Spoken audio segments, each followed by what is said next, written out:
Welcome. This afternoon I'm going to provide a bit of an overview of some new equipment that we've got in the unit. Some of you may have seen teleconferencing devices, quite similar to this here, often made by Polycom and the like, and they enable group conferencing in a room, a small group conferencing arrangement, say 5 to 10 people in a room. And typically these devices will have microphones built in. So in this instance here we've got 3 microphones and we have a speaker in the middle. Okay.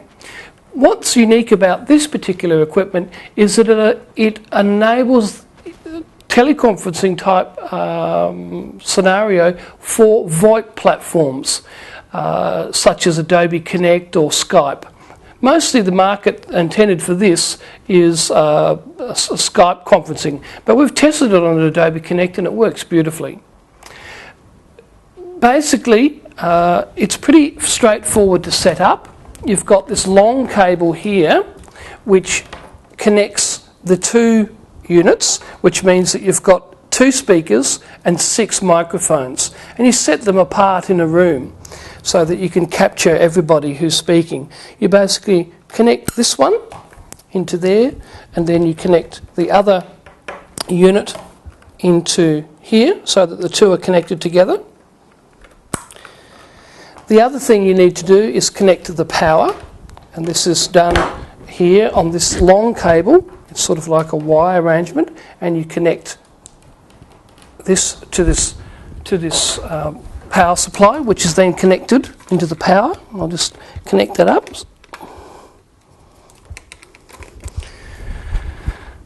The final connection is the USB, because basically once you connect this to a computer, it becomes your USB speakers and your USB microphones. And that's done in the fairly standard fashion, either on a Mac or a PC. There are no drivers required because it's a USB compliant device. And we simply then plug the cable into one of the Polycom units like this. Now the computer detects this and makes the speakers of your computer these 2 speakers and the microphones of your computer these 6 microphones.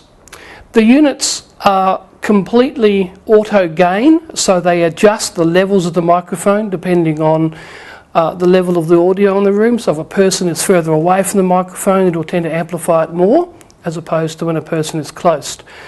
There is also, you can adjust the level of the speakers just here, but also if you control the volume on the computer, it will also adjust this. There's an automatic mute button so that when you're talking, you can just simply mute the microphones in the room here.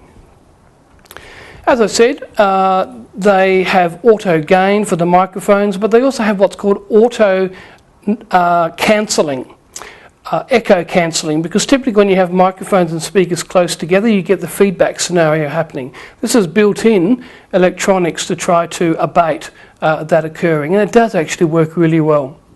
Typically you would arrange this in a room so that one of the pads is further down the room from the other one, and you would have one of them next to the person who's doing the presenting. So if you're doing an Adobe Connect session, you'd have one of these pads next to the computer where the presenter's presenting. The recommended, I think, is up to about 3 metres, but I've found actually you can be quite a way away from this, up to 5 metres, and still be heard quite sufficiently. It works really well, and as you can see, for small group webinars, it's just a fantastic, very easy, no hassle setup for people to use. So that's it, the Clear One Chat 160. Have a look in the blog post for the links to the providers.